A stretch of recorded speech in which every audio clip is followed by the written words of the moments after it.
Nous allons maintenant représenter les vecteurs vitesse et accélération dans quelques cas simples et on va commencer par les mouvements les plus simples, c'est-à-dire les mouvements rectilignes.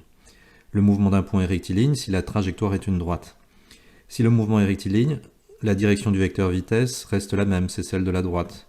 Vous vous rappelez, le vecteur vitesse, il est tangent à la trajectoire. La tangente à une droite, c'est la droite elle-même.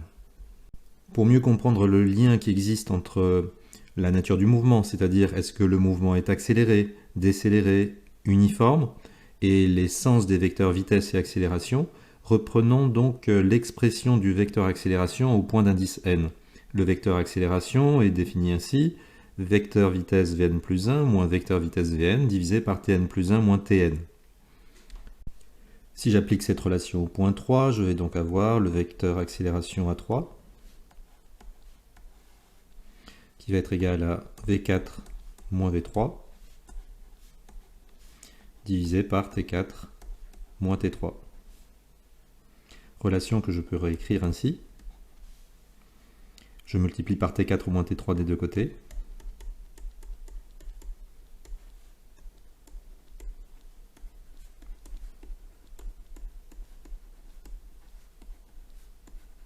Je vais pouvoir ainsi exprimer le vecteur vitesse V4 à partir du vecteur vitesse V3. Le vecteur vitesse V4 va être égal à V3 plus T4 moins T3 que multiplie le vecteur A3. Commençons par le cas d'un mouvement rectiligne uniforme. Nous avons ici la chronophotographie d'une balle de tennis qui est un mouvement rectiligne uniforme. On voit que la balle de tennis parcourt des distances égales pendant des intervalles de temps égaux, donc sa vitesse est constante. Le vecteur vitesse est constant. Le vecteur vitesse est tangent à la trajectoire et orienté dans le sens du mouvement. Le vecteur vitesse reste constant, il a même direction, même sens, même norme. Le vecteur accélération, c'est la dérivée du vecteur vitesse par rapport au temps. La dérivée d'une constante donne le vecteur nul. Donc ici, dans cette situation, dans le cas d'un mouvement rectiligne uniforme, l'accélération est nulle. Dans la colonne suivante, on a un mouvement rectiligne qui est accéléré. En effet, la balle de tennis parcourt des distances de plus en plus importantes pendant le même intervalle de temps. Donc sa vitesse augmente. Le vecteur vitesse, je le représente qualitativement en un point de la trajectoire. Le voici. Comment va être orienté le vecteur accélération? Le vecteur accélération, si on regarde la relation qui était juste au-dessus, le vecteur vitesse V4, il va être égal à V3 plus T4 moins T3. T4 moins T3, bien sûr, c'est le delta T, ce delta T est positif, fois le vecteur accélération A3. Pour que le vecteur V4 ait une norme qui soit plus grande que le vecteur vitesse V3, il faut que les vecteurs vitesse et le vecteur accélération soient collinéaires et surtout donc de même sens. Donc quand la vitesse augmente, quand le mouvement est accéléré, les vecteurs vitesse et accélération sont de même sens. Donc ici, sans souci d'échelle, je représente le vecteur accélération. Donc dans cette situation-là, les vecteurs vitesse et accélération ont même sens et la valeur de la vitesse augmente. C'est un mouvement qui est accéléré. Dernière situation, nous avons ici un mouvement qui est décéléré. La balle parcourt des distances de plus en plus petites pendant le même intervalle de temps, donc sa vitesse diminue. On représente le vecteur vitesse. Le vecteur vitesse, il est tangent à la trajectoire orienté dans le sens du mouvement. Donc voici le vecteur vitesse. Ici, la vitesse diminue. Le vecteur vitesse va avoir une norme de plus en plus petite. Donc la norme par exemple du vecteur vitesse au point 4 sera plus petite que celle au point 3. Pour cela, donc il faut que ce que l'on ajoute au vecteur V3 pour avoir le vecteur V4, il faut que T4 moins T3 fois le vecteur A3 soit orienté dans l'autre sens par rapport au vecteur V3, donc dans le sens opposé au mouvement. Donc ici, dans cette situation-là, on va avoir un vecteur accélération qui est collinéaire toujours au vecteur vitesse, mais de sens opposé. Donc quand le mouvement est décéléré, les vecteurs vitesse V et accélération A sont de sens opposé. La valeur de la vitesse diminue.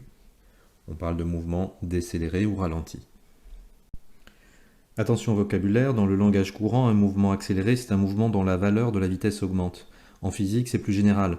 Un mouvement accéléré, c'est un mouvement ayant une accélération qui n'est pas nulle. Même si la vitesse décroît, on peut tout de même parler de mouvement accéléré. Il faut aussi ne pas confondre un mouvement rectiligne uniforme, qui signifie que le vecteur vitesse est constant, qu'il va garder même direction, même sens, même norme, avec un mouvement rectiligne uniformément accéléré, où cette fois-ci c'est le vecteur accélération qui va être constant. Un point se déplace selon un axe OX, son abscisse à un instant donné est donnée par cette équation horaire, 1 demi de A0 fois t carré, plus V0 fois t, plus x0, où A0, V0 et x0 sont des constantes. Montrer que le mouvement de ce point est rectiligne uniformément accéléré. Tout d'abord, il est facile de démontrer que le mouvement est rectiligne.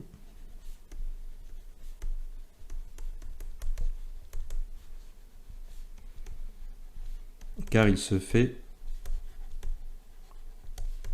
selon l'axe OX.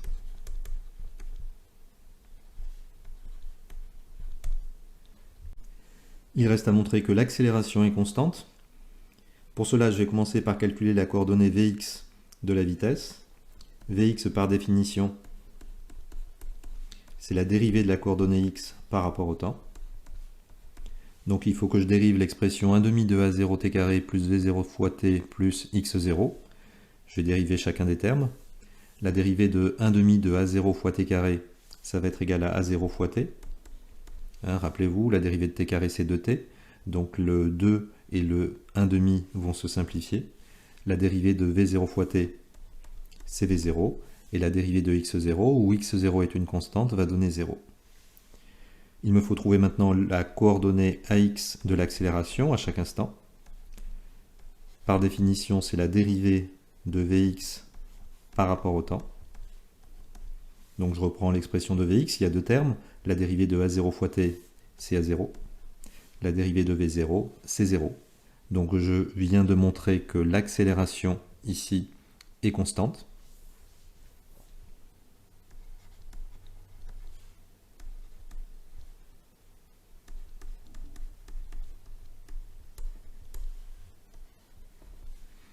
Donc j'ai bien un mouvement rectiligne uniformément accéléré.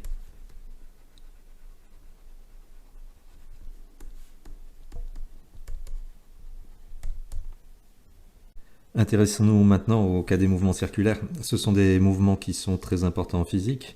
C'est par exemple le mouvement d'un satellite autour de la Terre. Ce mouvement est quasi circulaire, ainsi que le mouvement de la plupart des planètes autour de la Terre qui peuvent être assimilés à des cercles. Les pilotes d'avions de chasse, les cosmonautes, peuvent être soumis à des accélérations très fortes. Ils ne doivent pas perdre conscience et pour cela, donc, ils doivent s'entraîner. On les entraîne dans des centrifugeuses humaines. Vous en voyez une sur l'image de gauche. C'est un bras rotatif à l'extrémité duquel est fixée une nacelle et dans cette nacelle, on va placer donc le pilote. Et ce bras rotatif va être mis en mouvement. Et donc le cosmonaute, ou le pilote de chasse, va être soumis à une accélération. Donc pour l'instant, il est soumis à une accélération ici de 3g, c'est-à-dire 3 fois l'accélération de la pesanteur, donc à peu près 30 mètres secondes moins 2. Si on augmente la vitesse de rotation, l'accélération augmente. Et on voit que là, le cosmonaute n'arrive plus à soulever ses jambes. Pour une accélération de 5g, il ne peut plus bouger sa tête. Accélération de 6g, il ne peut plus bouger ses pieds. Et vous voyez que 8g, c'est à peu près donc l'accélération à laquelle est soumis un pilote d'avion de chasse lors d'un exercice d'acrobatie, lors d'un virage serré par exemple. Et à 25g, vous voyez que le cosmonaute peut juste à peine soulever ses mains. Prenons le cas tout d'abord d'un mouvement circulaire uniforme. Le point M ici décrit un cercle donc et à vitesse constante puisque le mouvement est uniforme. J'ai représenté plusieurs positions du point M à intervalles de temps réguliers, ainsi que les vecteurs vitesse au point 2 et au point 3. Les vecteurs vitesse V2 et V3 ont la même norme puisque le mouvement est uniforme, par contre ils n'ont pas la même direction, le vecteur vitesse étant tangent au cercle, la direction du vecteur vitesse va changer au cours du temps. Il peut paraître surprenant qu'il y ait une accélération pour un mouvement circulaire. Rappelez-vous, l'accélération, le vecteur accélération, c'est la dérivée du vecteur vitesse par rapport au temps. Or, la vitesse est constante. Alors pourquoi y a-t-il une accélération? Si j'exprime l'accélération, le vecteur accélération ici au point 2, c'est vecteur vitesse v3 moins vecteur vitesse v2 divisé par t3 moins t2. Et on a vu que cette relation peut se réécrire sous la forme vecteur vitesse v3 est égal à vecteur vitesse v2 plus un petit vecteur qui va correspondre à la variation du vecteur vitesse que je peux exprimer à partir de l'accélération t3 moins t2 que multiplie le vecteur a2. Donc, je peux écrire que ça, c'est la variation du vecteur vitesse. J'ai ici reporté le vecteur vitesse v2 à partir de la position m3. Le vecteur v3, c'est v2 plus le vecteur delta v. Donc on voit tout de suite que le vecteur delta v, on va pouvoir le construire ainsi.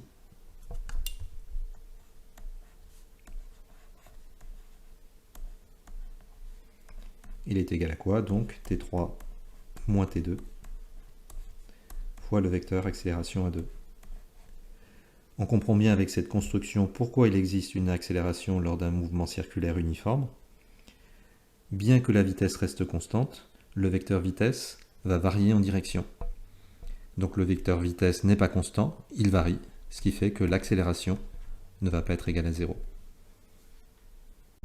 Ainsi, le vecteur accélération au point 3 a même sens et même direction que delta v. Je peux le tracer ici sans souci d'échelle. On voit que dans le cas d'un mouvement circulaire uniforme, l'accélération va être dirigée vers le centre du cercle, c'est-à-dire vers le point O. Pour avoir des coordonnées simples pour le vecteur accélération, on va choisir un repère qui va être tournant. Et ce repère s'appelle le repère de Freinet. Ce repère est constitué d'une origine, c'est le point grand M, position du point mobile, et de deux vecteurs, UT et UN, deux vecteurs unitaires donc. Le vecteur UT, il est tangent à la trajectoire et orienté dans le sens du mouvement.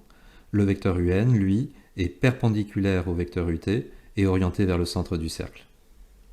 On voit tout d'abord que le vecteur vitesse va avoir dans ce repère de Freinet des coordonnées très simples. Le vecteur vitesse, il est tangent à la trajectoire dans le sens du mouvement, donc il a le même sens et la même direction que le vecteur UT. Donc toujours sans souci d'échelle, je peux représenter ici le vecteur vitesse, dont son expression va être égale à v, la norme du vecteur vitesse, fois le vecteur unitaire ut. Il y a une relation qu'il faut connaître, c'est l'expression du vecteur accélération dans ce repère de Freinet. L'expression du vecteur accélération dans ce repère est celle-ci. Le vecteur accélération, c'est égal à la dérivée de la norme du vecteur vitesse par rapport au temps, fois le vecteur unitaire ut, plus v carré sur r, fois le vecteur unitaire un. V étant la vitesse, bien sûr, et r le rayon de la trajectoire. dv sur dt ut, c'est ce qu'on appelle l'accélération tangentielle, et v carré sur r un, c'est l'accélération normale. Prenons tout d'abord le cas du mouvement circulaire uniforme. La norme v du vecteur vitesse est constante, puisque le mouvement est uniforme, mais sa direction varie, ce qui va être à l'origine d'une accélération. L'expression du vecteur accélération dans le repère de Freinet est celle-ci, mais comme la vitesse est constante, la dérivée d'une constante est égale à 0, et donc il ne reste que le deuxième terme, c'est-à-dire l'accélération normale. Donc pour un mouvement circulaire uniforme, l'accélération est normale, elle est orientée vers le centre du cercle, on dit que l'accélération est centripète. On peut tracer le vecteur accélération dans cette situation.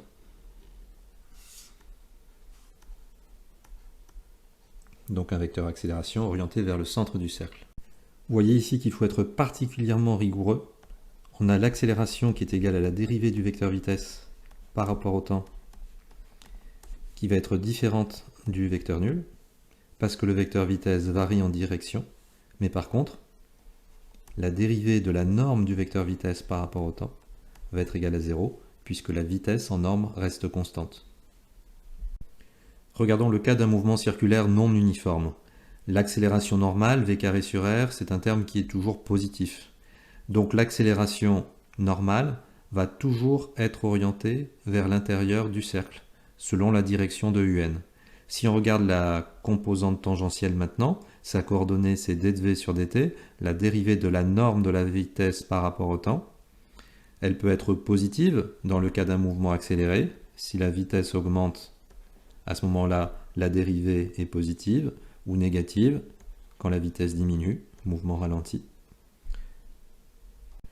Ici, j'ai pris un exemple avec un vecteur accélération qui va avoir une coordonnée qui va être positive selon le vecteur unitaire ut. La coordonnée du vecteur accélération selon le vecteur ut, c'est d de v sur dt. Donc ici, j'ai d de v sur dt qui est positif. Si la dérivée est positive, ça signifie que la vitesse augmente. Et donc que le mouvement, dans l'exemple que j'ai choisi, est accéléré.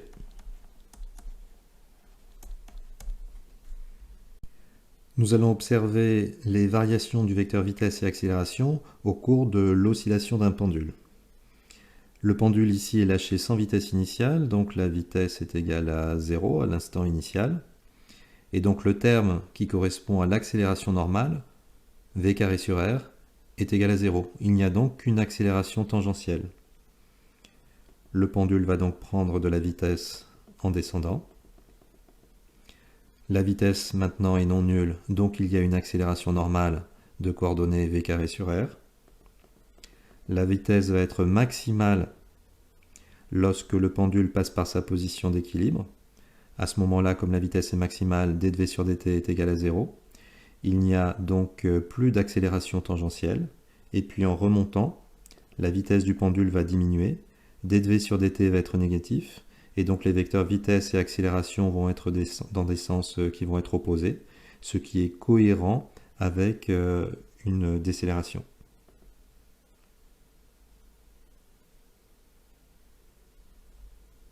Et voici la deuxième loi de Newton dont on va se servir intensément dans les 2 chapitres à venir. En première spé, on avait vu une première version simplifiée de cette loi. Somme des forces extérieures est égale à m fois delta v sur delta t. Alors delta v sur delta t, c'est quoi maintenant? C'est l'accélération. Deuxième loi de Newton, donc, dans un référentiel galiléen, la somme des forces appliquées à un système de masse petit m est égale au produit de sa masse par l'accélération de son centre de masse. Donc ça se traduit par la relation mathématique. Somme des forces extérieures est égale au produit de la masse par le vecteur accélération. Donc cette loi n'est valable que dans les référentiels galiléens. Et il faut savoir aussi bien donner la relation mathématique, la relation vectorielle, que savoir énoncer cette deuxième loi de Newton.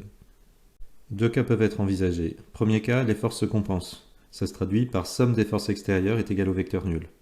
La deuxième loi de Newton nous dit que le produit m fois a va être égal au vecteur nul, c'est-à-dire que l'accélération est nulle. Donc la dérivée du vecteur vitesse par rapport au temps est égale au vecteur nul. La dérivée est nulle, ça signifie que le vecteur vitesse est constant. C'est le principe d'inertie que vous avez étudié en seconde. Dans un référentiel galiléen, tout corps conserve son état de repos ou de mouvement rectiligne uniforme si les forces qui s'exercent sur lui se compensent. Si les forces extérieures se compensent, alors le vecteur vitesse est constant. Ça se traduit donc par un mouvement rectiligne uniforme. Deuxième cas, si les forces ne se compensent pas, à ce moment-là, somme des forces extérieures différente du vecteur nul, alors il va y avoir une accélération et le vecteur vitesse va varier. Si les forces ne se compensent pas, le vecteur vitesse va varier en direction et ou en norme. Et cette variation, cette accélération, elle sera d'autant plus importante que la masse est faible. La deuxième loi de Newton, elle peut se réécrire ainsi, A égale somme des forces extérieures que divise petit m. Plus la masse va être grande, plus l'accélération va être faible. Il est plus difficile de mettre un objet massif en mouvement pour une force donnée. On utilisera cette deuxième loi de Newton de 2 façons différentes. Connaissant la somme des forces appliquées au système, on pourra en déduire le vecteur accélération, et éventuellement le vecteur vitesse et le vecteur position en faisant des intégrations successives comme on a vu, ou alors, inversement, de déterminer la somme des forces appliquées au système si le vecteur accélération est connu. Alors comment exploiter cette deuxième loi de Newton dans la première situation? La somme des forces appliquées au système est connue, et donc on va utiliser cette deuxième loi de Newton pour trouver le vecteur accélération. Premièrement, il faudra toujours définir le système, c'est-à-dire l'objet dont on étudie le mouvement, ainsi que le référentiel d'étude, qui doit être supposé galiléen pour pouvoir être en droit d'appliquer cette deuxième loi de Newton. Et puis après, donc, faire le bilan des forces appliquées au système, en précisant sur un schéma leur direction et leur sens. Pour ce faire, il va falloir répertorier, comme on l'a vu en classe de seconde, les forces à distance. Il en existe de deux types que l'on va rencontrer au niveau de la classe de terminale. Le poids, force à distance exercée par la Terre, et puis la force électrique. Et puis les autres forces que l'on va trouver vont être les forces de contact. Il faudra donc se poser la question, avec quoi l'objet étudié, le système, est-il en contact? Et chaque contact du système avec l'extérieur va être à l'origine d'une force. Puis écrire l'expression vectorielle de la deuxième loi de Newton, et projeter cette relation vectorielle sur des axes précédemment définis pour obtenir une ou plusieurs équations qui seront exploitées pour déterminer la grandeur recherchée dans l'exercice. Entraînons-nous à faire des bilans des forces sur quelques exemples. Premier exemple, donc, c'est un tir dans un ballon de rugby. Le système, c'est le ballon, le référentiel terrestre considéré galiléen. Effectuons donc ce bilan des forces. Mettez la vidéo sur pause et recensez toutes les forces qui s'exercent sur le ballon lors de cette action. Alors on va utiliser la méthode. On commence par recenser les forces qui s'exercent à distance. On va trouver systématiquement le poids, P, qui est la force exercée par la Terre.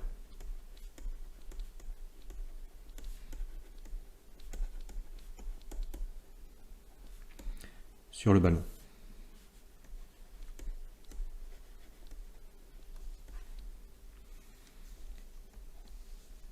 C'est la seule force à distance. Maintenant, il faut regarder les forces de contact. Avec quoi le ballon est-il en contact? Il est en contact avec le sol.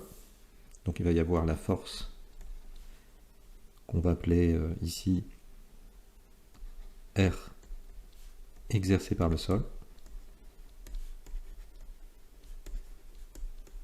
C'est-à-dire ici la pelouse.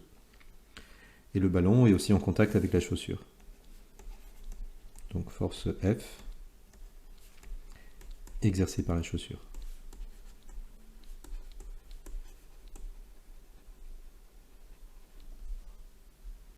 On négligera ici l'action de l'air. Je représente maintenant les différentes forces qui s'exercent sur le ballon. On va trouver donc en premier le poids. Le poids, c'est une force qui est verticale, orientée vers le bas, orientée vers le centre de la Terre, dont l'origine est le centre de masse du ballon. Je vais trouver maintenant la force R exercée par le sol. L'origine de cette force, c'est le point de contact entre le ballon et la pelouse. C'est une force verticale qui s'oppose au poids. Et la troisième force, c'est la force exercée par la chaussure. L'origine de cette force, c'est le point de contact entre la chaussure et le ballon. Et la chaussure exerce une action mécanique, orientée vers la droite.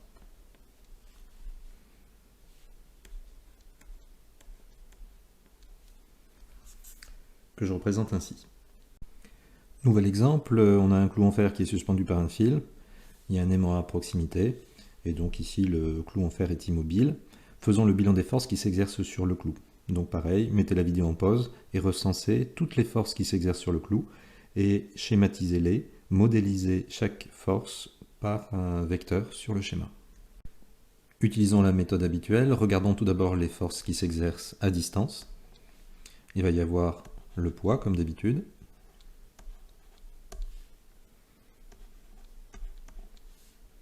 On va trouver cette fois-ci aussi la force magnétique exercée par l'aimant, qui est une force aussi à distance.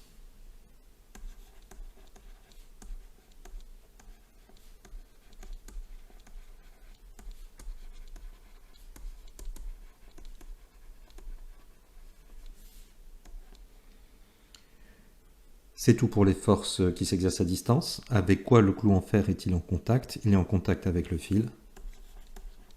Donc force T exercée par le fil. Représentons maintenant ces forces sur le schéma. Le poids, force verticale, orientée vers le bas. Force F exercée par l'aimant. L'aimant exerce une action mécanique qui s'exerce de la gauche vers la droite.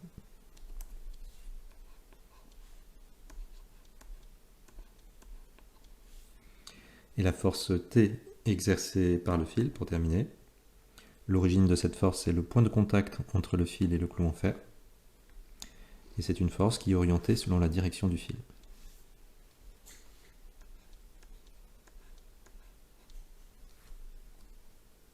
Dernier exemple, une balle de tennis vient d'être lancée lors d'un service et on effectue le bilan des forces qui s'exercent sur elle et on prendra donc cette hypothèse simplificatrice, c'est-à-dire que l'action de l'air ici va être négligée. Effectuez le bilan des forces, mettez la vidéo sur pause. Alors, qu'avez-vous proposé? On fait le bilan des forces de la manière habituelle, on regarde les forces qui s'exercent à distance. Dans les forces qui s'exercent à distance, on trouve le poids, P. Et maintenant, il faut regarder les forces de contact. Avec quoi la balle est-elle en contact? Elle est en contact avec l'air. Ici, l'action de l'air étant négligée, le poids est la seule force qui s'exerce sur la balle de tennis. La balle de tennis n'est soumise qu'à son poids. Représentons cette force sur le schéma. Le poids est une force verticale, orientée vers le bas, dont l'origine est le centre de masse de la balle. Lors du décollage, une montgolfière s'élève verticalement. Calculez son accélération, sachant que la masse petit m de l'enveloppe remplie d'air, de la nacelle et du passager vaut m égale 400 kg. La poussée d'Archimède, force exercée par l'air, qui est une force verticale et vers le haut, vaut A égale 4200 N. Et l'intensité de la pesanteur, G égale 10 N par kg. Pour résoudre cet exercice, on va bien sûr utiliser la deuxième loi de Newton. On va recenser toutes les forces qui s'exercent sur la montgolfière, et puis on utilisera la deuxième loi de Newton, somme des forces extérieures est égale à ma, et de cette relation, on va en déduire le vecteur accélération. Commençons par définir le système.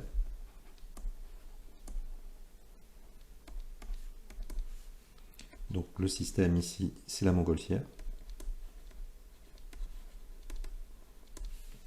qui va être étudiée dans le référentiel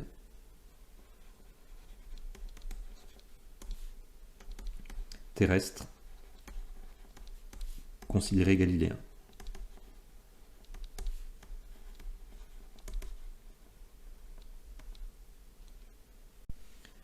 Effectuons maintenant le bilan des forces. La montgolfière est soumise, regardant les forces qui s'exercent à distance, à son poids, P. On peut calculer la norme du vecteur poids. Vous connaissez la relation P égale mg.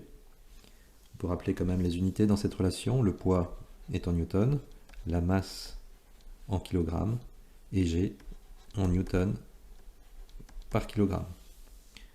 Attention à ne pas confondre le poids et la masse, chose que l'on fait fréquemment dans le langage courant. Donc on remplace par les valeurs du texte.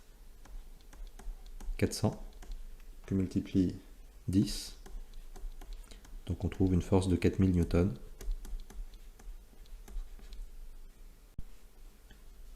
La poussée d'Archimède.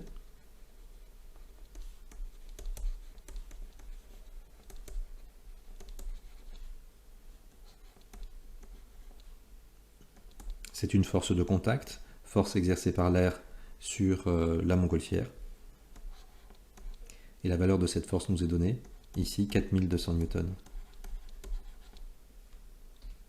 Représentant maintenant ces deux forces sur le schéma, le poids c'est une force verticale, l'origine du poids c'est le centre de masse.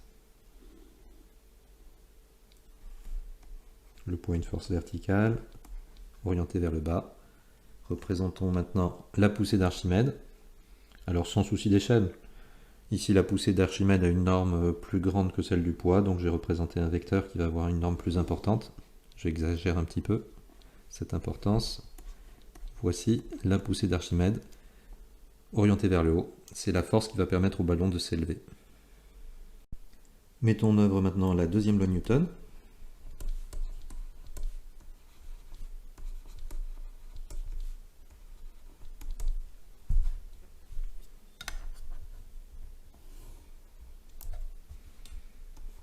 somme des forces extérieures est égale au produit de la masse par le vecteur accélération. Où est-ce que j'ai trouvé la somme des forces extérieures? Dans mon bilan des forces.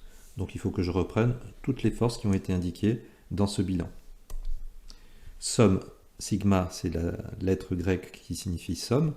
Donc il faut que je fasse P plus le vecteur A, qui est égal au produit de la masse par le vecteur accélération.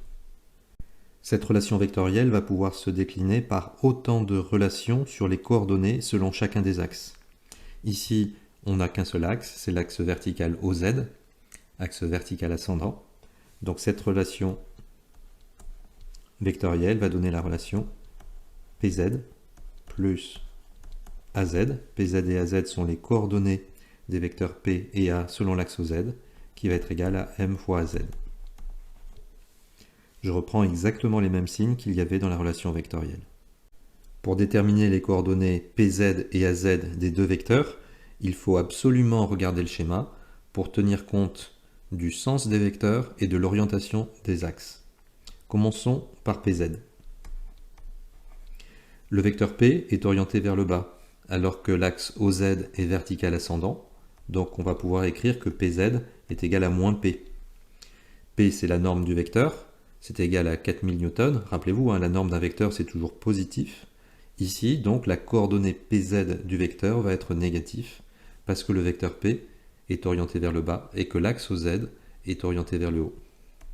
AZ, par contre, va avoir, cette coordonnée va être positive, parce que le vecteur A est orienté vers le haut, dans le même sens que l'axe des Z.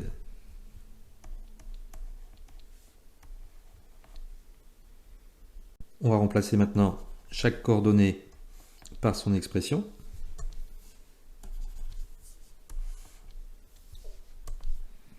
On obtient donc la relation moins P plus A est égal à petit m fois AZ.